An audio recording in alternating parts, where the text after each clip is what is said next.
আসসালামু আলাইকুম। আজকের বাংলা নিউজে সবাইকে জানাচ্ছি স্বাগতম। শুরুতে জানাচ্ছি বিশ্বের আলোচিত খবরের শিরোনাম। গাজায় হামলা চালাতে গিয়ে পুঁতে রাখা বোমায় 5 ইসরায়েলি সেনা নিহত। একসঙ্গে নৈশভোজ, ট্রাম্পকে শান্তিতে নোবেল পুরস্কারের জন্য মনোনয়ন দিলেন নেতানিয়াহু। বিশ্ব আর কোনো সম্রাট চায় না, ট্রাম্পকে প্রেসিডেন্ট লুলার পাল্টা হুঁশিয়ারি। পুতিন বরখাস্ত করার কয়েক ঘন্টা পর রুশ মন্ত্রীর আত্মহত্যা। গাজায় গণহত্যায় অংশগ্রহণকারী ইসরায়েলি সেনার আত্মহত্যা, শুধুই লাশের গন্ধ পেতেন। টেক্সাসে বন্যায় মৃতের সংখ্যা 100 ছাড়িয়েছে। বাংলাদেশি পণ্যের ওপর 35% শুল্ক আরোপ করলেন ট্রাম্প।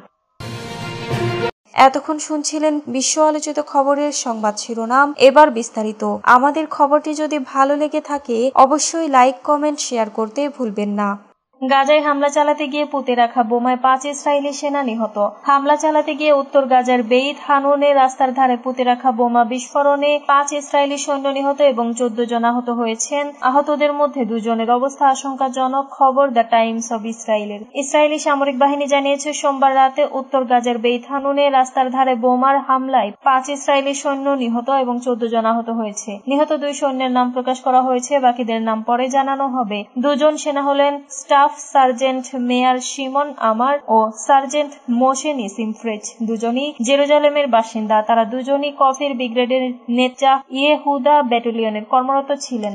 অন্য সৈন্যদের নাম পরে প্রকাশ করবে আইডিএফ। আইডিএফ এর প্রাথমিক তদন্ত অনুসারে সোমবার রাত 10টার কিছু পরে বেইত হানুনে স্থল অভিযানের সময় পদাতিক সৈন্যরা রাস্তার পাশে পুঁতে রাখা একটি বোমার আঘাতে আহত হন। সৈন্যরা হেঁটে অভিযান করছিলেন, কোনো গাড়িতে ছিলেন না। হতাহতের উদ্ধারের চেষ্টার সময় এলাকায় গোলাগুলির ঘটনাও ঘটে। 14 জন আহতের মধ্যে 2 জনের অবস্থা গুরুতর।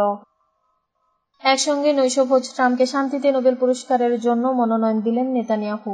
ইসরায়েল প্রধানমন্ত্রী বেনিয়ামিন নেতানিয়াহু গতকাল সোমবার বলেন তিনি যুক্তরাষ্ট্রের প্রেসিডেন্ট ডোনাল্ড ট্রাম্পকে এবারে শান্তিতে নোবেল পুরস্কারের জন্য মনোনয়ন দিয়েছেন। এজন্য নোবেল কমিটির কাছে একটি চিঠিও লিখেছেন নেতানিয়াহু। ওই চিঠির একটি কপি তিনি ট্রাম্পের হাতে তুলে দিয়েছেন। যুক্তরাষ্ট্রের ওয়াশিংটনে হোয়াইট হাউসে গতকাল ট্রাম্পের সঙ্গে দেখা করে চিঠির কপি তুলে দেন নেতানিয়াহু। এ সময় 2 নেতা নৈশভোজে অংশ নেন। নেতানিয়াহু তখন বলেন তিনি আমাদের কথায় একের পর এক দেশে, একের পর এক অঞ্চলে শান্তি প্রতিষ্ঠা করেছেন। ট্রাম্প বছরের পর বছর ধরে সমর্থক ও অনুগত আইন প্রণেতাদের কাছ থেকে শান্তিতে নোবেল পুরস্কারের জন্য একাধিকবার মনোনয়ন পেয়েছেন। যদিও পুরস্কার এখনো অধরাই রয়ে গেছে, মর্যাদাপূর্ণ এই পুরস্কার না পাওয়ায় ট্রাম্প বিভিন্ন সময় প্রকাশ্যে বিরক্তি দেখিয়েছেন। রিপাবলিকান রাজনীতিক ট্রাম্পের মতে ভারত, পাকিস্তান এবং সার্বিয়া কসোভোর মধ্যকার সংঘাতে লাগাম টানার ক্ষেত্রে তার মধ্যস্থতাকারীর ভূমিকা নরওয়ে নোবেল কমিটি উপেক্ষা করেছে। মিশর ও ইথিওপিয়ার মধ্যে শান্তি বজায় রাখা এবং ইসরায়েলের সঙ্গে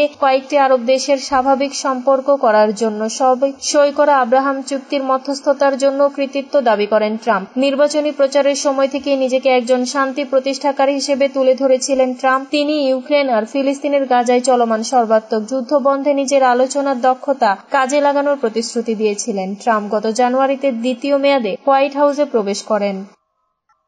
বিশ্ব আর কোনো সম্রাট চায় না, ট্রাম্পকে প্রেসিডেন্ট লুলার পাল্টা হুঁশিয়ারি।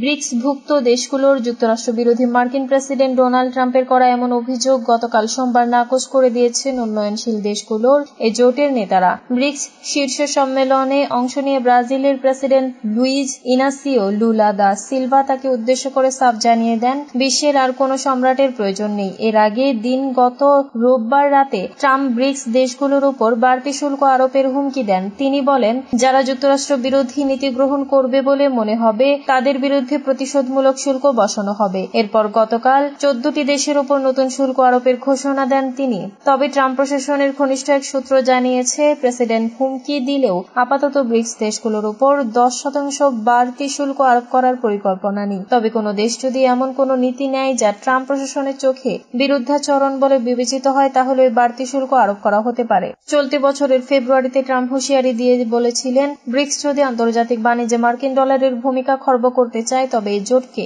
100% পর্যন্ত শুল্কের মুখে পড়তে হতে পারে। তবে লুলা তার অবস্থানে অনড় থাকবে।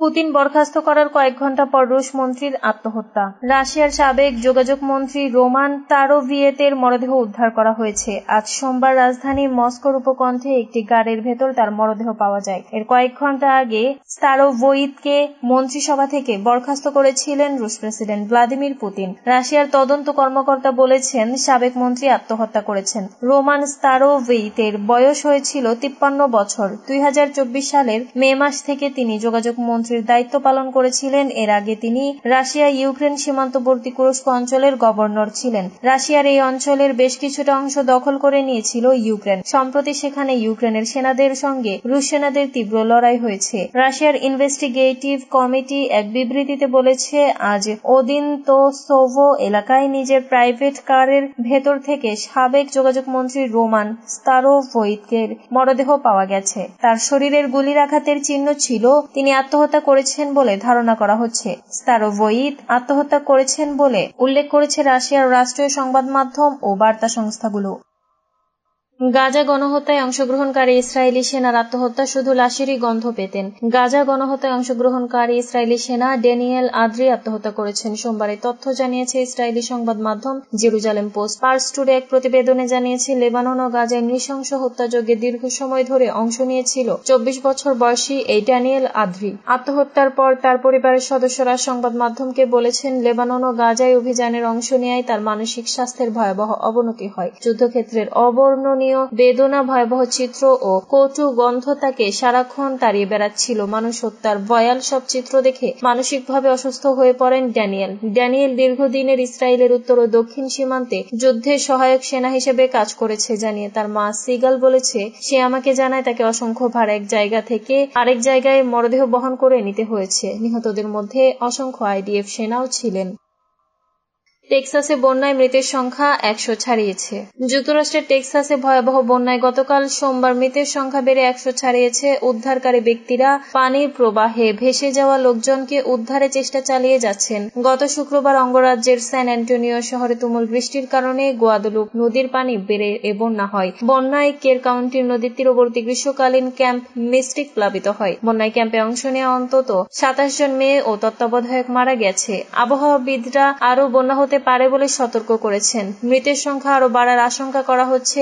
বৃষ্টি অব্যাহত থাকায় উদ্ধার কাজ কঠিন হয়ে পড়েছে। হোয়াইট হাউস জানিয়েছে মার্কিন প্রেসিডেন্ট ডোনাল্ড ট্রাম্প আগামী শুক্রবার টেক্সাস সফর করার পরিকল্পনা করছেন। আবহাওয়া সংস্থার বাজেট কাটছাঁটের কারণে সতর্কতা ব্যবস্থা দুর্বল হয়েছে বলে সমালোচকেরা যে অভিযোগ তুলেছেন সেটির কঠোর সমালোচনা করেছে হোয়াইট হাউস। হোয়াইট হাউসের প্রেস সচিব ক্যারোলিন লেভিট গতকাল সাংবাদিকদের বলেন, বন্যার জন্য প্রেসিডেন্ট ট্রাম্পকে যে দোষারোপ করা হচ্ছে তা একেবারে মিথ্যে। জাতীয় শোকের এই সময়ে এটি কোনো কাজে আসবে না।